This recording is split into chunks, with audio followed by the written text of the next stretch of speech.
Then actually, yeah, I think I've spotted something that's not looking too great. I think. Welcome back, everybody. So today we're back in the 2003 Jaguar S-Type R, and this time we're looking to troubleshoot the climate control system. Well, typically on a modern car you'll have an air conditioning compressor. That's always a good starting point if you have any issues with random temperature or lack of cooling with a modern car. So first thing is making sure that your air conditioning system has been regassed. Now the good news with this S-Type, the air conditioning was regassed earlier this year, so I'm fairly confident in ruling out any issues to do with the air conditioning system. So then moving on to other components within the climate control system, there's something known as a dual heater valve or dual climate control valve. This is located right at the front of the car, and what can happen is there's two solenoid valves. Now on my car, this is a 2002.5 manufacture year, so 2003 car, and the solenoid opens and closes the valve. It regulates the amount of hot water going to that heater matrix and drives whether you're getting cold, warm, hot air on the right hand side. There'll be another pipe coming out from that for the second solenoid, and that will regulate the left hand side of the passenger compartment, again heater matrix, and again it will just regulate the amount of hot water coming from the car's cooling system that goes in the heater matrix, which thus provides you with the hot warm air. And then the third pipe is just the return valve for both of those systems, which is common to both sides. So dual climate control valve, what can go wrong with them? Well, the solenoids themselves can fail, so the valves can stick open or closed. So as a consequence, you can see a number of different symptoms within the car. You might not get any hot air on one side, you may only get cool air, you may only get cool air on both sides, and all the different permutations as a consequence of one or both of the solenoid valves failing. Moving closer into the passenger compartment, so you can see here my car is optioned with the satellite navigation system. Got the display screen there.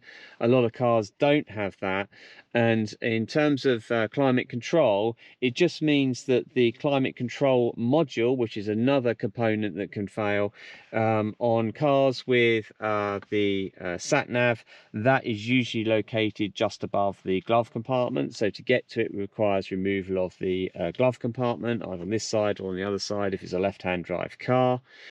So the climate control module is something else that can have issues, and typically I believe the climate control module can actually fail as a result of the dual climate control valve failing, because I understand that there's no circuit protection there. So if the dual climate control valve goes wrong and there's excessive current, then what can happen over time is the climate control module can actually burn out on the circuit board.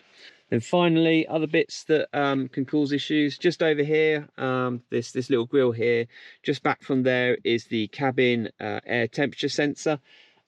These don't tend to fail, it's a static part, but because this actually draws a little bit of a vacuum when the fans are at a decent speed, so it just draws in a bit of air there to measure the ambient air temperature in the passenger compartment, then what can happen, you can get a bit of dirt build up there, and that can sometimes cause less than accurate air temperature signals to be fed back to the climate control module. So that can explain a bit of a departure in terms of the heat or cooling that's being provided by the climate control system.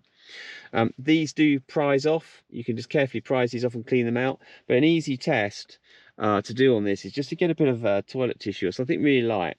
And I did this the other day, and if the fans are on, then you should have a bit of a vacuum, and if this is clear and flowing well, then you should just be able to place a little bit of toilet tissue on there, and the vacuum should just hold that toilet tissue. If it doesn't, then there's a good chance that this is blocked. So you just want to price this out and just gently clean around the air temperature sensor that's in there.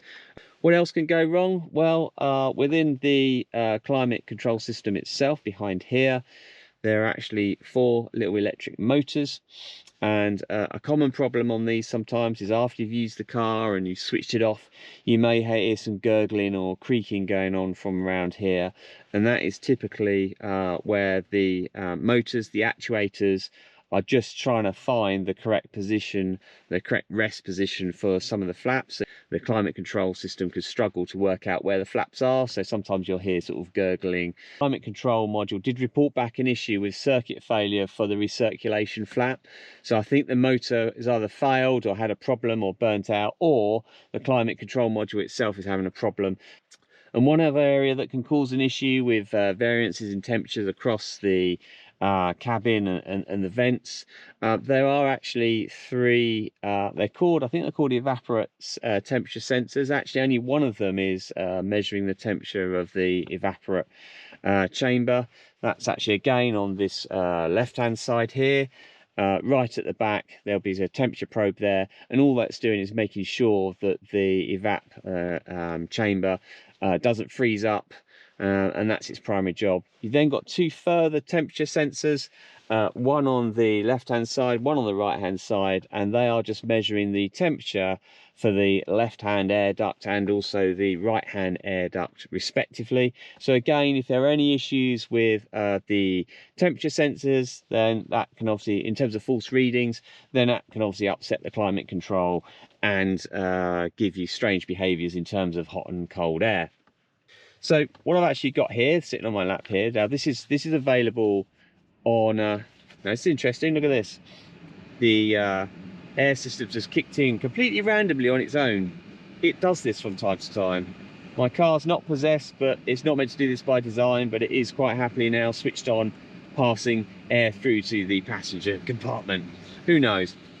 And what I was going to say was I've actually got a diagnostic sheet here. It's literally just going to be recording temperatures and also voltage and current. And what I'm going to do, I'm literally going to step through and do a whole series of temperature measurements, just so we're being really accurate around what's actually going on with the climate control system. And then I'm going to actually look to start taking some measurements. Now there are some access points just in the dash which we'll go through, where I can take some readings off certain circuits just to see what's going on in terms of voltage resistance. And I'm going to use that. I'll use my multimeter just here. Could well be that we have multiple issues, which is why it's really important that we get a little bit analytical, a little bit logical in terms of doing the troubleshooting, to avoid going around in circles in terms of what we're replacing and potentially winding up with quite a big bill. And what we'll do is set the temperature all the way down to low on both sides using these controls here, and then I'll run that for like that for about 5 minutes, and then what I'll do is I'll use this handy infrared temperature sensor, and it literally, I will be taking readings from each of the vents for temperature.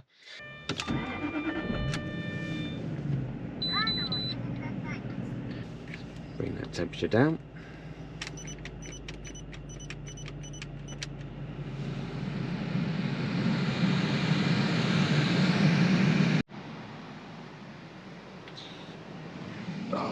Right. Let's go get some temperature readings. Outside temperature is showing us 10 degrees.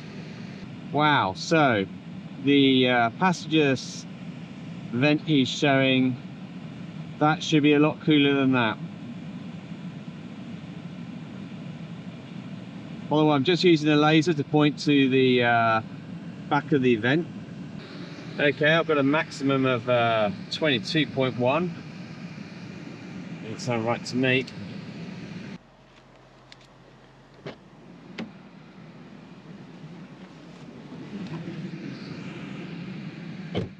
It's feeling a little bit cooler over here for sure.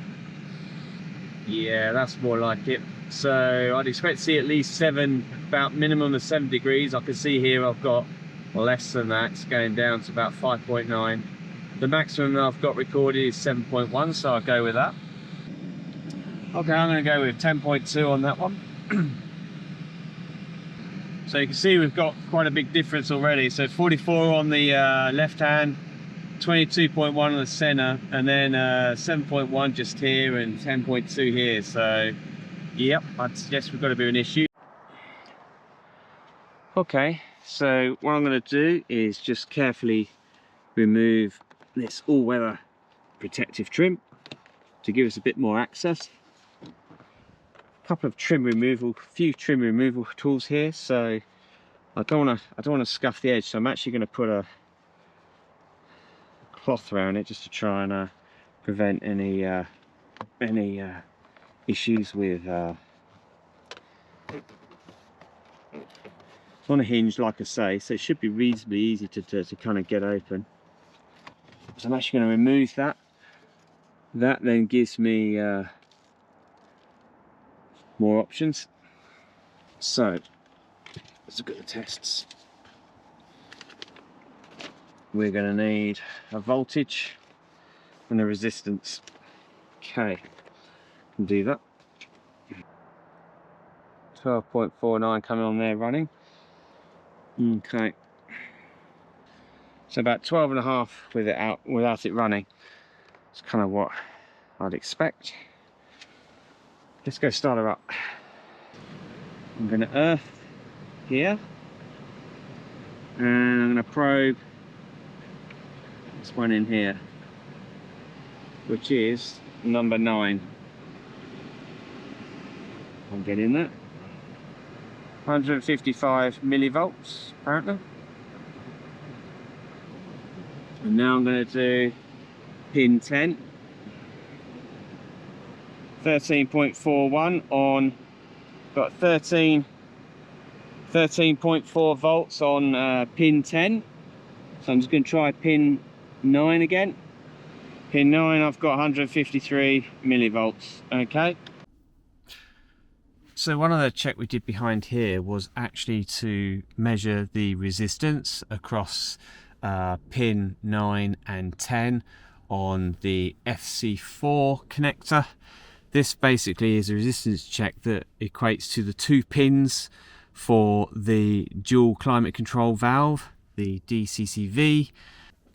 Did the check, actually came out at around 23.5, which made it a little bit suspicious.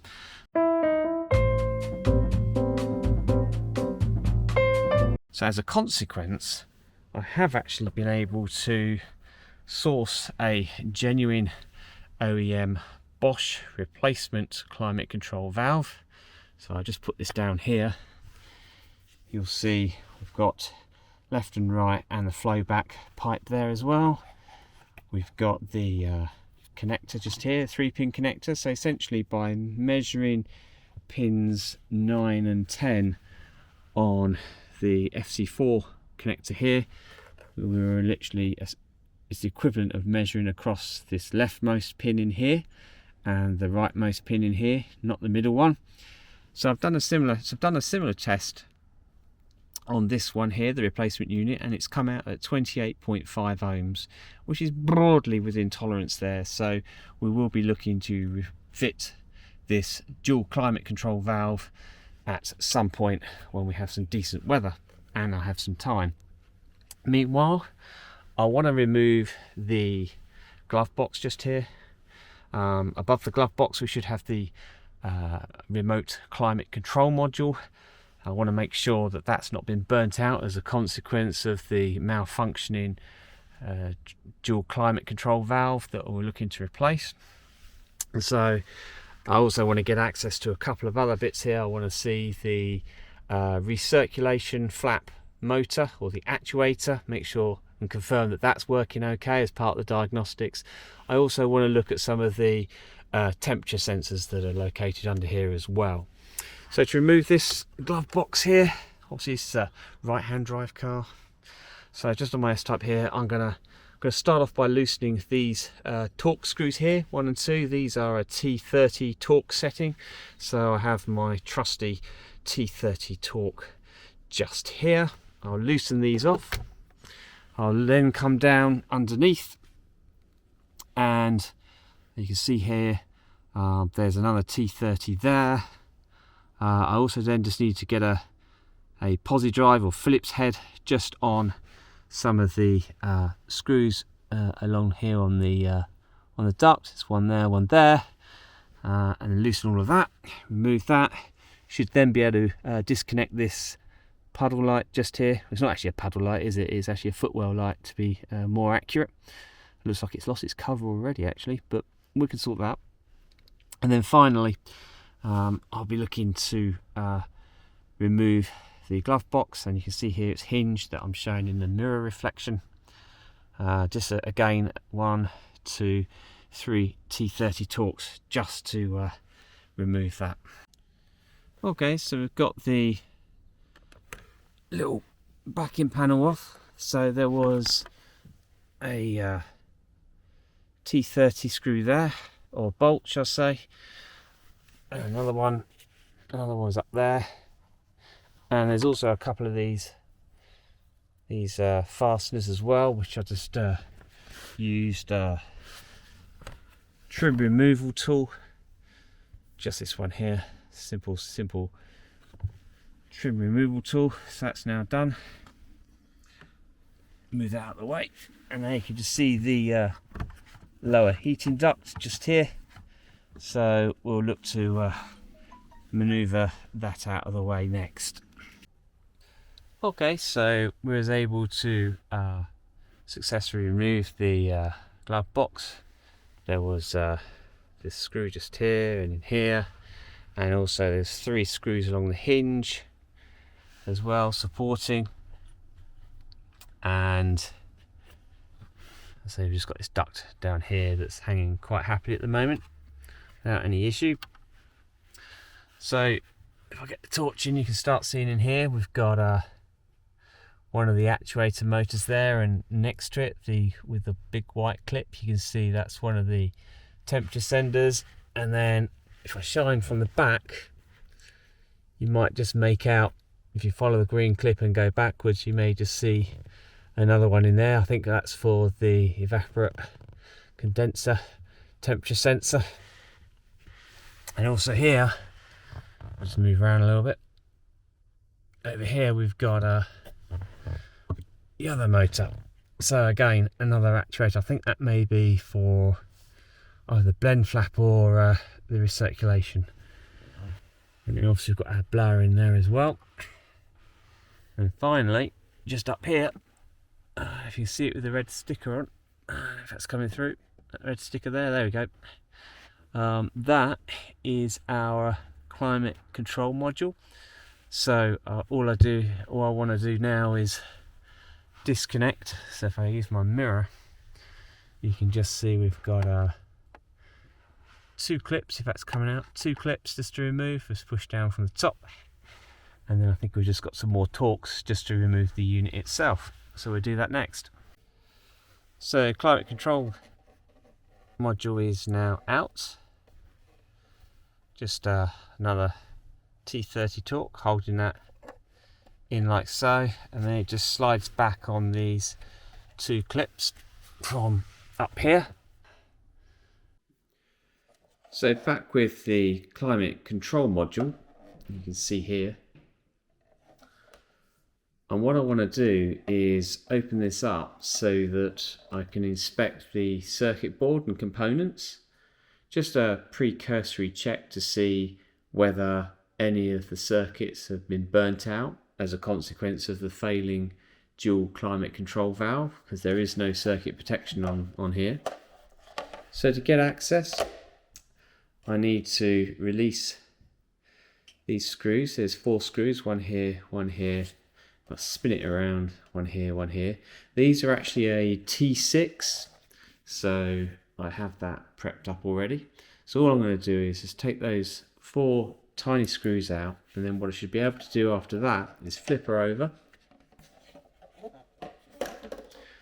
and you'll see that we've got a catch here, another one here, and if I just flip it over to the other side, the connector, there's also one here and one here. So these should come off quite easy once I've removed the 4 screws. So I'm just going to have a go with my T6 just now and release those screws. So the screws are out, and also I've released the catches. It's a little bit fiddly, but if you kind of prise the 2 big ones to the side and then just gently push on the back ones, then it will actually release. There's no need to start leveraging anything else with a screwdriver or other blunt instrument. So here you can see we've got the circuit board, and I can just lift that out of the encasement. So on the other side you can see we've got all the connections in there. You can see we've got the processors in there as well. In fact, if I flip it around we can probably see. So looking at the integrity of the board, obviously there's a lot of very small print on here, but I'm just looking for any obvious signs of any damage, any burnout, and I can't see any on this side, to be fair. It all looks reasonably within order to the naked eye at least. I'll flick it over to the other side onto the back. Then actually, yeah, I think I've spotted something that's not looking too great. I think it's just here. I don't know if you see that dark line just running down here. This looks like it has burnt. So the rest of the board looks fine, but this bit here definitely looks like it's gotten burnt. So I think this means I'm going to have to look to, in fact, yeah, looking at that, yeah, that's, I can actually run my finger down it and it's completely, look at that, it's all coming apart. Yeah, that is dead. Look at that, I can see, even just running my finger down, you can see where the whole circuit's been compromised and burnt out. That's probably been caused by the failing dual climate control valve solenoid. I think at least one of them is failing, and it's just caused this damage here on the climate control module. So what I think I'll try and do, I think I'll try and get a replacement second-hand board. I'm going to use the part number just here. So you can see there's a part number and CE. I believe you can also get a CD and a CF variants, and that will be compatible. And notice here, if that's coming out, you can see the model designate X202. So that's basically any S-Type from 2002 onwards up until 2004, which would have been an X204. And then anything post 2006 would be an X206. Over here you can just see the date of when this was originally checked. So I shall now go and look for a replacement part, a replacement CCM. So next check I'm going to do is to just verify these new temperature senders. The temperature in here is around 20 degrees, 21 degrees at the moment, and they've been sat here for a little while. So what I'm going to do is use my multimeter here just to measure the resistance. Okay, so you can see I've got my multimeter probes touching pins, and if I just move across to the multimeter itself, you can see I'm getting 34.96, 0.97. So here's the second one connected up, and that is reading 35 point something, 35, just around 35. And the third sensor just here, just connected up, it's reading slightly higher. This is 35.6, so that'll be a good comparison. Now clearly the resistance changes with temperature, as I say, so I need to make sure that one of these temperature senders is kept in the car close to the location of the other two that I want to test, just for comparison purposes. Otherwise I'll be dealing with apples and pears. So that's pretty much it. I don't think there's any other further diagnostics I need to do. We know that the dual climate control valve, one of the solenoids there, is probably failing. We've been able to take a look at the climate control module as well, see that we've got a burnt out circuit path on there. We've also done some tests in terms of measuring the temperature at the vent, and we saw the differences in the temperature, significant differences in the temperatures of the vents.